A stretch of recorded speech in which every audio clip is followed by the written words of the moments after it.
What's up, guys? Today we're going to be breaking down my 4-5 mixed doubles match that was at a team tournament. There were a lot of really good things that I think people can learn about mixed doubles in this. And I also wanted to talk a little bit about why you see the guy coming over and taking so many balls. And I kind of wanted to explain at least what's going through my head in a 4-5 mixed match. In this match, we're playing against some friends, David and Tasha, and then it's me and my partner, Melissa. We play together all the time. We've actually played David and Tasha a bunch. Me and Melissa love playing with each other, and we have a style that we know works for us, and that's how we choose to play. We're both completely happy with it, and if Melissa wasn't, I would totally tone down the style. I would do something that's more in line with how she wants to play, but we know this works, so this is what we do, and I kind of wanted to explain and break down some of when it works and when it doesn't. When I found out that I made money doing that, I don't think I'd be able to show my face anywhere. Woo-hoo! Good hands, Toe. All right, so here's this first point right here. I come over, drive the third, and then I'm able to follow it up and keep being aggressive. And now right there is a great example of, oh my gosh, why did the guy come over and take that dink? And specifically here, it's a couple different things. One, I was already in a flow state of being aggressive. I knew what I wanted to do. I felt like we were winning the battle. This ball was put really high, so I was expecting to put this away. However, what happened was the ball drifted much further away from me than I was anticipating, and I was already committed to this. And what I didn't want to do was stop and have my partner think I was going to hit it and then leave her out to dry. So that's why I took this ball. It wasn't because I thought she couldn't hit a dink. It was just I thought I was going to put it away and that it was going to be closer. And then also I just want to go over this speed up that I hit at the end. So again, I was in a state of wanting to be aggressive, and this is definitely a ball that I should have reset, but I chose to speed it up at the highest part of the net because I was trying to attack Tasha, and you can actually see she knows this from playing us so much. She's literally sitting on the line on her backhand like Colin Johns does, because she knows I've done this to her a million times and she's gotten really good at blocking it. But yeah, that wasn't the time to speed it up. I should have just dinked it back.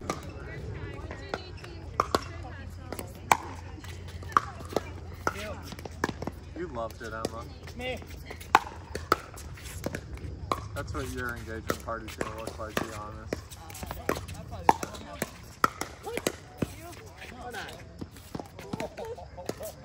What about a bride? It's up to me now. How's anyone gonna know you're engaged? I'll tell them. So right here's a good example of just the guy coming over and taking overheads. So for whatever reason, I hit a third shot lob. David comes very far over into her box to hit the overhead.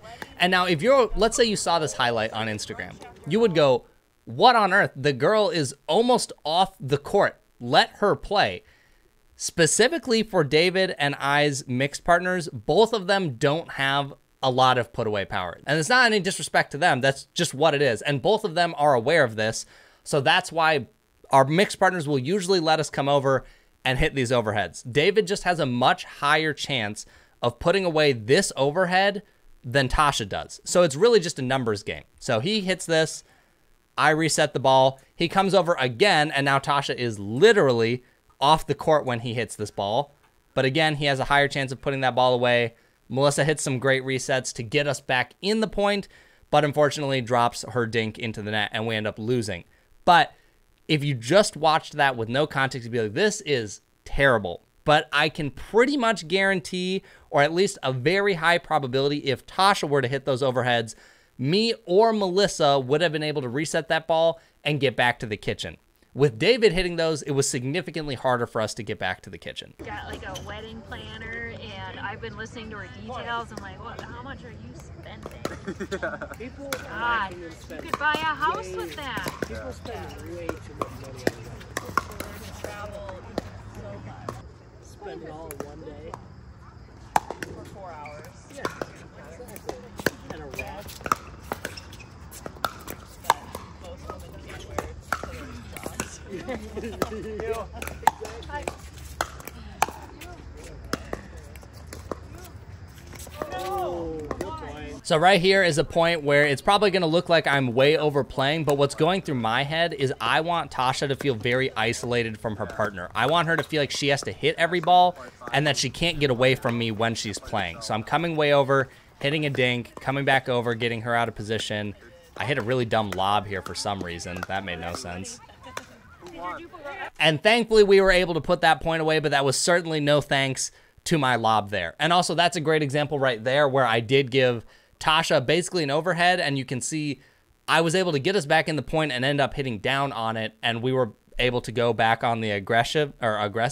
Had David hit that, he probably would have put that away and punished me for it. So that's a great example why you'll probably see David coming over and hitting a lot of those overheads. It's not that Tasha can't hit an overhead. It's not like she's completely incapable of it. It's just there's a higher percentage of the point ending if David hits it than if Tasha does. But that's what's going through my head and why I'm cutting off a lot of these dinks. I want her to feel like she can't get away from me, or if she does want to get away from me, she has to go all the way to the outside of the court, which now either she's setting my partner up for an ATP or she's hitting the ball out. So there's just a much smaller portion of the court she has to hit to if she wants to avoid me. Who was their partner? It was me, Chris Anderson versus Chris Anderson and me. Nice. Yeah, no shot. Yeah, everybody's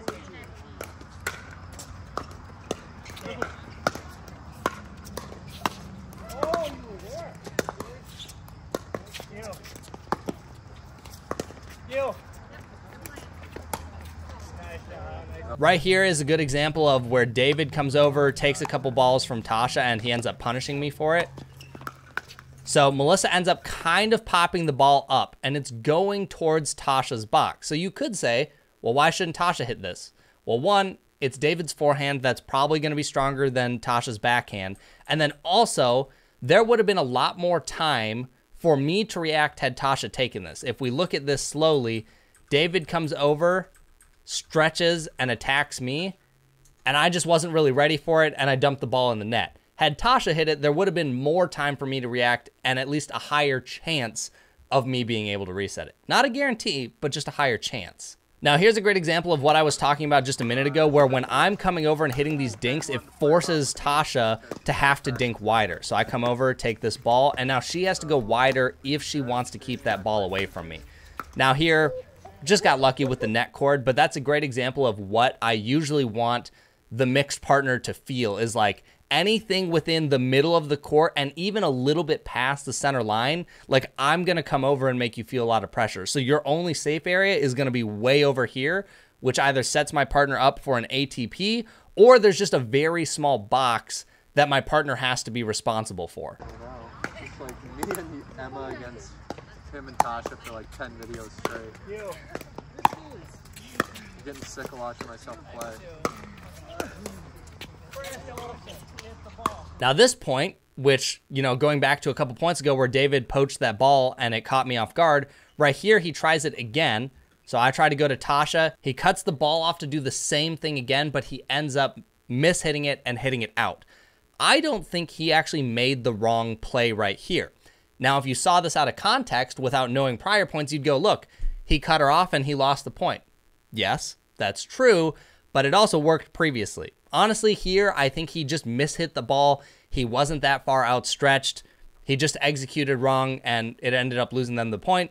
But more often than not, David doesn't miss that shot, and he ends up punishing me for it. You. Nice job. Now, this point right here, this is honestly just kind of a fun point. It was a good little hands battle, and this is also a good example of just applying a lot of pressure to the female.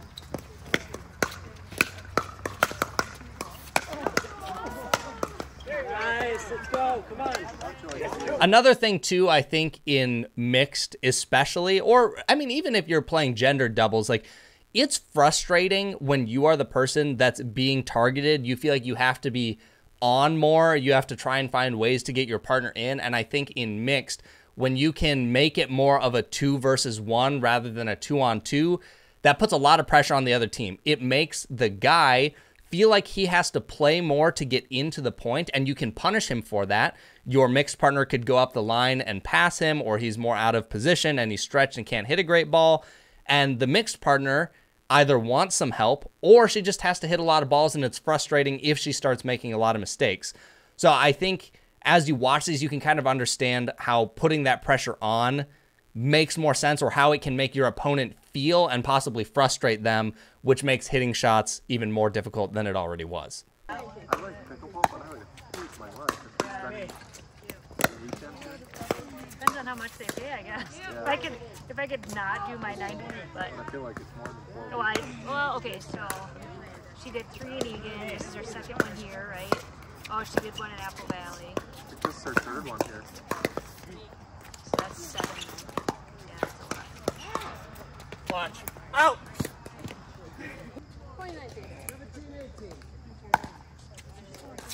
You. You.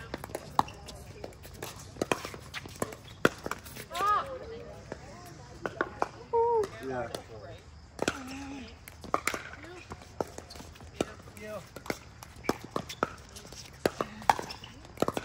Nice, Melissa. Now, this point right here, Tasha just hits an incredible shot that honestly, it's just an incredible shot. There's not much you can say. We'll let the point play out here. Just an absolutely insane misdirect that there was no way Melissa was chasing down. Like, she maybe could have been further over because she knows I'm going to cover a lot over that center line. But even if she was doing that, like, she's really in a pretty good spot to help cover where my forehand might not be. And Tasha just hits an incredible winner. So sometimes that's going to happen. Now, this point right here is an example of where I think overplaying cost us the point. So I come over, take the third, pretty standard, and then I see that Tasha is bringing the ball to Melissa. So I'm going to do what I've been doing, which is cut the ball off. And now where I believe this ball is going to land would have been perfectly within my reach, but then if we go slowly through this, you can see the ball bounces off the tape. And at this point, my momentum is just very committed to getting to this ball. So while it goes way, way out of position, like we're both in the same box, I'm cutting my partner off, this is bad. And I completely agree that this position is not good. But really what happened here was I thought the ball was going to be closer. I wouldn't have been that out of position, and I would have been fine to get back. At this point, I was just committed and didn't want there to be confusion about who was hitting the ball. So I came over, took the ball. I did kind of pop it up, and David tried to go behind me. He was quite successful. I was late on the ball. It was high, and then I missed the next ball. So that is an example right there where I do believe that me overplaying cost us the point. But sometimes it's hard to know when it's going to become an overplay and when it's actually a good play. Because sometimes you'll see the guy come over and take a lot of balls, like where we've seen already, and it works great. And then other times it just doesn't. And sometimes that's just part of how it goes.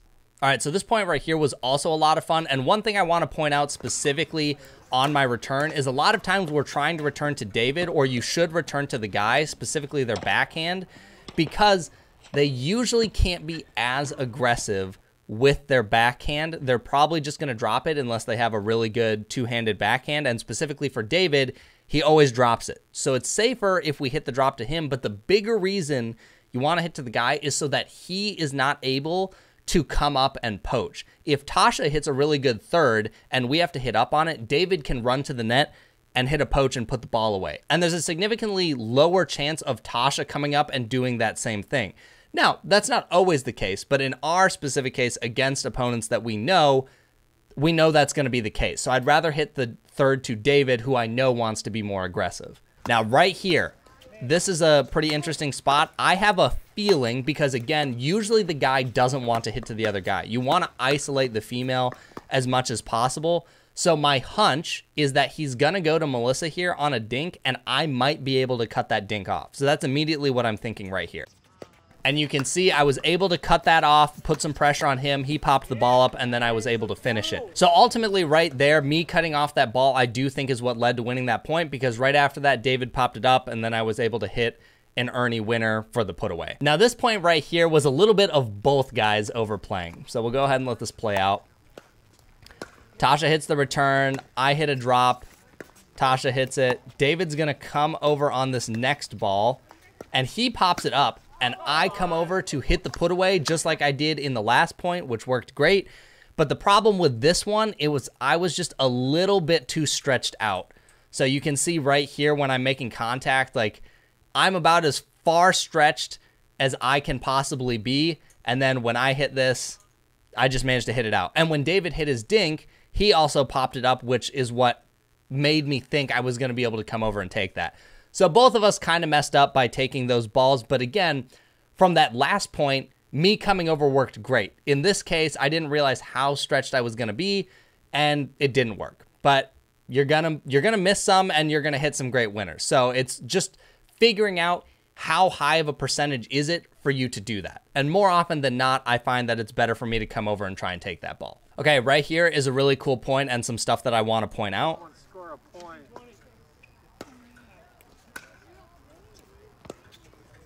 Okay, so I cut the ball off, put it back to Tasha. I cut one off again, and I'm a little bit more outstretched. Now, right here, because I'm so far outstretched, I have a feeling Tasha is going to try and go behind me. So I'm going to immediately go back and try and set up for that ball. And she does, and it allows me to hit a backhand put away, which she does actually block.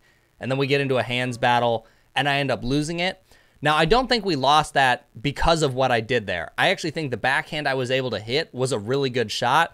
Tasha just managed to save them with a really good reset, and then David came in, put some pressure, and it was just a shot that I wasn't really able to get back. But that's what I'm trying to set up, was exactly that right there. I come over, I put some pressure on with a dink. I want her to think that's open, and then I come back and try to hit a put away or just apply some more pressure that does set me up for a put away.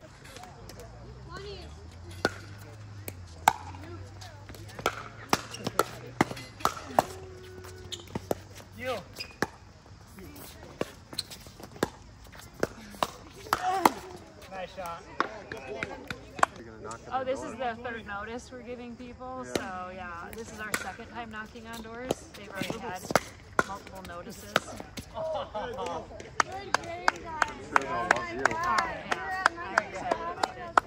And I don't know very quickly, so. Yeah. Good game, guys. So yeah, those are my thoughts on our mixed doubles match. Did we play it perfectly? No. Is it always better for the guy to come over and steal his partner's dink?